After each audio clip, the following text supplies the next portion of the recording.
Dr. Narayana Group of Institutions and I Create Degree College 100% placement. మీ భవిష్యత్తుకి మాది భరోసా. ఈ తల తిరుగుడు అనేటువంటి సమస్యకి 1,00,000 కారణాలమ్మా. ఇందులో మీరన్నట్లు పోషకాహార లోపము కొంతమందిలో జరుగుతుంటుంది. కొంతమందిలో ఎక్కువ టెన్షన్, ఎక్కువ ఆతృత, ఆందోళన, మానసికమైనటువంటి ఇబ్బందుల వల్ల, కొంచెం అలజడి ఇలాంటి కారణాల వల్ల కూడా ఈ తల తిరగడం అనేటువంటి సమస్య వస్తుంటుంది. అదేవిధంగా మెదడుకు సంబంధించి రక్తనాళాల్లో ఏదైనా ప్రాబ్లమ్స్ ఉన్నా ఈ తల తిరుగుడు సమస్య వస్తుంటుందమ్మా. అదేవిధంగా వెన్నుపాముకు సంబంధించినటువంటి సమస్యలు ఏమైనా ఉన్నా తల తిరుగుడు అనేటువంటి సమస్య వస్తుంది. అట్నే చెవుకు సంబంధించినటువంటి సమస్యలు ఏమైనా ఉన్నా తల తిరిగేటటువంటి సమస్య వస్తుంది. అదేవిధంగా బీపీ, బ్లడ్ ప్రెషర్ ఎక్కువగా ఉన్నా తల తిరగడం వస్తుంది, తక్కువగా ఉన్నా వస్తుందమ్మా. తక్కువ ఉన్నా తల తిరగడం సమస్య వస్తుంది. అదేవిధంగా షుగర్ ఉన్నట్టుండి షుగర్ లెవెల్స్ పూర్తి తగ్గిపోయినా గిడినెస్ వచ్చేస్తుంది. ఒక్కొక్కసారి షుగర్ విపరీతంగా పెరిగిపోయినా తల తిరుగుడు సమస్య వస్తుంటుంది. ఈ విధంగా వివిధ రకాలైనటువంటి కారణాల వల్ల ఈ తల తిరుగుడు సమస్య వస్తుంటుందమ్మా. సో సర్వసాధారణంగా ఏజ్ ఉన్నటువంటి వాళ్ళలో, అంటే ఉదాహరణకు 60 సంవత్సరాలు దాటినటువంటి వాళ్ళలో కొంతమందిలో మరి ఈ వెన్నెముకకు సంబంధించినటువంటి భాగాల్లో అరుగుదల వల్ల ఇక్కడ కూడా కదా సార్, మెడ మీద కూడా మెడ నరాలు కూడా నొప్పిగా ఉంటాయి అని చెప్తూ ఉంటారు. Exact correct. ఇది రిలేట్ సార్ తల తిరగడం, నరాల నొప్పి, సర్వైకల్ స్పాండిలోసిస్ అంటారమ్మా. సో ఈ మెడ నరాలు పట్టేయడం వల్ల, తర్వాత ఈ మెడ భాగంలో ఉన్నటువంటి వెనుక భాగం ఉన్నటువంటి వెన్నెముకలు ఒకదానికొకటి ప్రెస్ కావడం వల్ల ఆ వెన్నెముకల నుంచి వచ్చేటువంటి నరాల మీద ప్రెషర్ పడడం వల్ల కూడా ఈ గిడ్డినెస్ వచ్చేస్తుందమ్మా. దీన్ని ఒట్టిగో అని చెప్పేసి, తల తిరుగుడు అని చెప్పేసి, అట్నే గిడ్డినెస్ అని చెప్పేసి ఇలా వివిధ రకాల పేర్లతో పిలుస్తుంటారు. సో ఇక్కడ 2 విషయాలు మనం తెలుసుకోవాలమ్మా. ఈ తల తిరుగుడు సమస్య వచ్చినప్పుడు సర్వసాధారణంగా మనం ఏం చేస్తామంటేమా, ఏదో 1 సారి 2 సార్లు అయితే ఏదో చాలామందిని పట్టించుకోగానే, మరి 2 సార్ల కంటే ఎక్కువ సార్లు వచ్చినప్పుడు సరే మనం సొంతం ఆలోచన చేయడం కానీ, లేకపోతే మన కుటుంబ సభ్యులు కానీ, స్నేహితులు కానీ, శ్రేయోభిలాషులు కానీ, బంధువులు కానీ ఏదైనా మనం ప్రస్తావించినప్పుడు కూడా ఎందుకయ్యా డాక్టర్ దగ్గర పోయి చూపించుకోవచ్చు కదా అని చెప్తుంటారు. సమస్య ఎందుకుందో చూపించుకుంటే మంచిది కదా అని చెప్పేసి, సరే డాక్టర్ గారి దగ్గరికి వెళ్తాము. డాక్టర్ దగ్గరికి వెళ్ళిన తర్వాత సరే వ్యాధి నిర్ధారణలో భాగంగా అసలు ఈ తల తిరుగుడు సమస్య ఎందుకు వస్తుందని చెప్పి తెలియాలి కదమ్మా. అట్లా తెలిసినప్పుడే కరెక్ట్ ట్రీట్మెంట్ ఇవ్వడానికి అవుతుంది.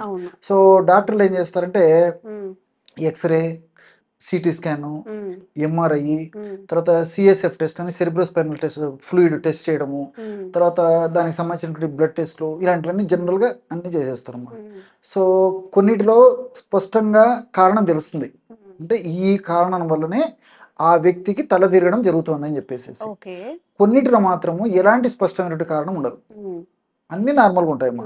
సో డాక్టర్ గారి దగ్గర పోయినప్పుడు ఉన్నటువంటి సమస్య అయితే డాక్టర్ గారు చెప్తారు, ఇలాంటి సమస్య వల్ల ఇట్లా జరుగుతుందండి మీకు అని చెప్పేసి. సో సమస్య లేనప్పుడు ఏం చెప్తా అంటే, డాక్టర్ గారు మీకేం సమస్య అయితే లేదండి, కొంచెం టయానికి ఆహారం తీసుకోండి, ఎక్సర్సైజ్ తీసుకోండి, టయానికి రెస్ట్ తీసుకోండి, మానసికంగా ఒత్తిడి తగ్గించుకోండి అని చెప్పేసి మనోధైర్యం చెప్పి పంపిస్తుంటారు అమ్మా. సో వీళ్ళు ఏం చేస్తారంటే పేషెంట్స్, ఏంటి ఇంత డబ్బు ఖర్చు పెట్టుకున్నాం కదా తల తిరుగుడు సమస్యకి, దాంట్లో ఏం లేదని చెప్తున్నారు డాక్టర్ గారు, నా సమస్య అయితే ఈ విధంగా వేధిస్తూ, పీడిస్తూ, బాధిస్తూ, రకరకాల ఇబ్బంది పెడుతుంది కదా అని చెప్పేసి దీనికి తోడు మరి మానసికంగా మరింత కుంగిపోతారు. అందరేమో విషయం తెలియకపోయా, ఎందుకు వస్తుంది తల తిరుగుడు అనేటువంటి సమస్య ఏమో దాంట్లో స్పష్టంగా తెలియడం లేదు, పేషెంట్కి ఏమో ఈ బాధ ఎక్కువైంది, మరి ఎవరైనా జనరల్గా అంతే కదమ్మా. సో దానివల్ల ఈ బాధ, మానసిక వేదన మరింత పెరిగిపోతుందమ్మా. దీనివల్ల సమస్య మరింత జటిలమయ్యేదానికి అవకాశం ఉంది. సో ఏది ఏమైనప్పటికీ కారణాలు స్పష్టంగా తెలిసినప్పుడు డాక్టర్లు సూచించిన మేరకు ఔషధాలు వాడుకోవాల్సినటువంటి అవసరం ఎంతైనా ఉందమ్మా. సో కారణాలు తెలియకపోతే అలా అని చెప్పేసి దాన్ని నిర్లక్ష్యం చేయాల్సినటువంటి అవసరం లేదు. కారణాలు స్పష్టంగా తెలిసి డాక్టర్ గారు సూచించినటువంటి మందులు వాడుకుంటూ, లేకపోతే కారణాలు తెలియనప్పటికీ ఇప్పుడు మనం చెప్పుకోబోయేటువంటి ఔషధం వాడుకోవడం వల్ల ఫలితాలు చాలా శీఘ్రంగా, సమర్థవంతంగా వెంటనే దానికి అవకాశం ఏర్పడుతుంది. అంతేకాకుండా డాక్టర్లు సూచించినటువంటి మందులు కూడా తక్కువ డోసులోనే ఎక్కువగా ప్రయోజనం పొందేదానికి కూడా ఇప్పుడు నేను చెప్పబోయేటువంటి ఔషధాలు సహకార ఔషధంగా ఉపయోగపడతాయి. సమస్య త్వరగా తగ్గేందుకు కూడా ఈ యొక్క ఔషధాలు ఉపయోగపడతాయి. అదేవిధంగా సమస్య వల్ల వచ్చేటువంటి సైడ్ ఎఫెక్ట్స్ రాకుండా ఉండేందుకు ఇప్పుడు నేను చెప్పబోయేటువంటి ఔషధాలు ఉపయోగపడతాయి. ఇంగ్లీష్ మందుల యొక్క సైడ్ ఎఫెక్ట్స్ కూడా బాగా తగ్గించడానికి కూడా ఇవి ఉపయోగపడతాయి. సో మల్టిపుల్ బెనిఫిట్స్ ఉంటాయి కాబట్టి క్షేమదాయకంగా అందరూ వాడుకోవచ్చు. మరి ఆ ఔషధం ఎలా తయారు చేసుకోవాలంటే అశ్వగంధ చూర్ణం ఒక 100 గ్రాములు తీసుకోవాలి. అట్లే జటామాంసి చూర్ణం, జటామాంసి ఇది చాలా సువాసన భరితమైనటువంటి పౌడర్ అమ్మా, మనకు మార్కెట్ లో దొరుకుతుంది. జటామాంసి చూర్ణం ఒక 10 గ్రాములు. అదేవిధంగా చిన్నపిల్లలు వస పోసారు అంటారు కదా, exactly. వచ అంటారా వచ్చ సార్? అంటారమ్మా, ఓకే. వస అని తెలుగులో అంటారు, సంస్కృతంలో వచ్చ వచ. అంటారు. ఓకే. వచ్చ అన్న వస అన్న ఒకటే. సో వస పొడి అది ఒక 10 గ్రాములు తీసుకోవాలి. 100 గ్రాముల అశ్వగంధ చూర్ణంలో 10 గ్రాములు జటామాంస చూర్ణము, 10 గ్రాములు వచ చూర్ణం, ఓకే. ఇవన్నీ బాగా కలిపేసేయాలమ్మా. ఇవన్నీ బాగా కలిపేసిన తర్వాత మంచిగా తలదిరుగుడు సమస్య కారణానికి సంబంధించిన అంశాలంతా నిర్వీర్యం చేసేటువంటి శక్తికరమైనటువంటి ఔషధం తయారైపోయినట్టు అనమాట ఈ 3 కలుపుకుంటే.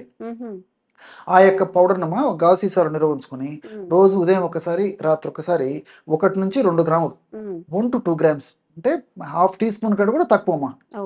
½ టీ స్పూన్ అంటే 2.5 grams అంత కూడా అవసరం లేదు అనమాట. 1 to 2 grams అంతకంటే ఇంకా తక్కువ డోస్ సరిపోతుంది.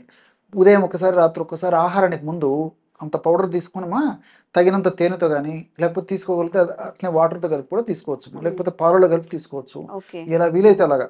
ఈ యొక్క పద్ధతిలో ఈ యొక్క ఔషధాన్ని వాడుకోవడం వల్ల మరి ఏ వయసులో వచ్చినప్పటికీ, ఏ పద్ధతిలో వచ్చినప్పటికీ, కారణం స్పష్టంగా తెలిసి వచ్చినప్పటికీ, కారణం తెలియక వచ్చినప్పటికీ, ఏ రకమైనటువంటి పరిస్థితి వల్ల వచ్చినటువంటి ఈ తలనొప్పులకు, ఏ రకమైనటువంటి పరిస్థితుల్లో వచ్చినటువంటి ఈ యొక్క తలదిరుగుడు సమస్యకి చక్కటి చెక్ పెట్టేటువంటి ఔషధం ఈ ఔషధం అమ్మా. ఓకే. సో చాలా మంచి ఔషధం అండి. సార్ కొంతమందికి మేము ఇంట్లో తయారు చేసుకోలేము, బయట ఏదైనా ఆల్టర్నేట్ దొరికితే బాగుంటుంది అంటారు. దీనికి ఏదైనా ఆల్టర్నేట్ రెడీమేడ్ గా తయారు చేసింది ఉంటుందా దీనికి కూడా షాప్స్ లో? ఉన్నాయమ్మా. దీనికి సంబంధించి సారస్వతారిష్ట అని చెప్పేసి ఒకటి దొరుకుతుంది. సారస్వతారిష్ట ఓకే. లిక్విడ్ అమ్మా. సారస్వతారిష్ట అంటే సరస్వతి ఆకును ప్రధానంగా ఉపయోగించి తయారు చేసేటువంటి ఔషధం అమ్మా. సారస్వతారిష్ట అని చెప్పేసి అంటారు అనమాట.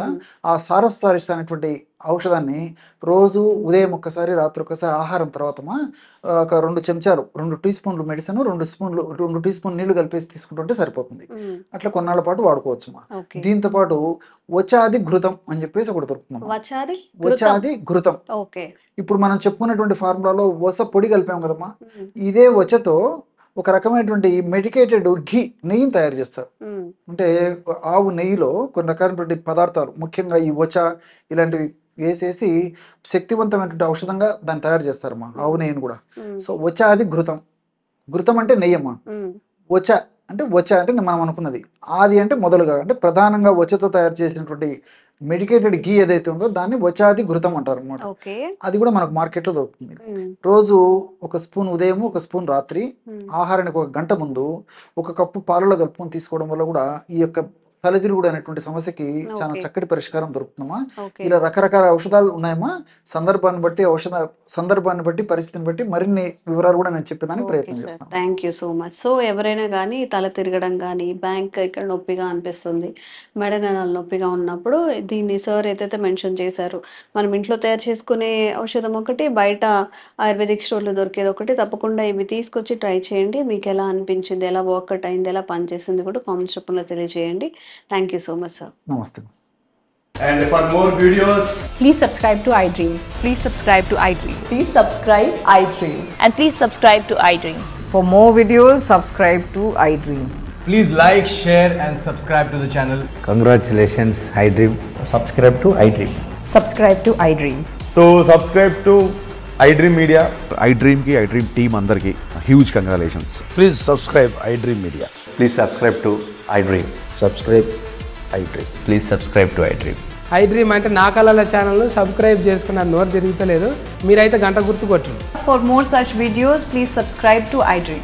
Subscribe to iDream. Please subscribe to iDream. Please subscribe iDream Media. Please do subscribe to iDream. Please subscribe to iDream Media. For best entertainment and information, please subscribe iDream. And don't forget to subscribe to iDream.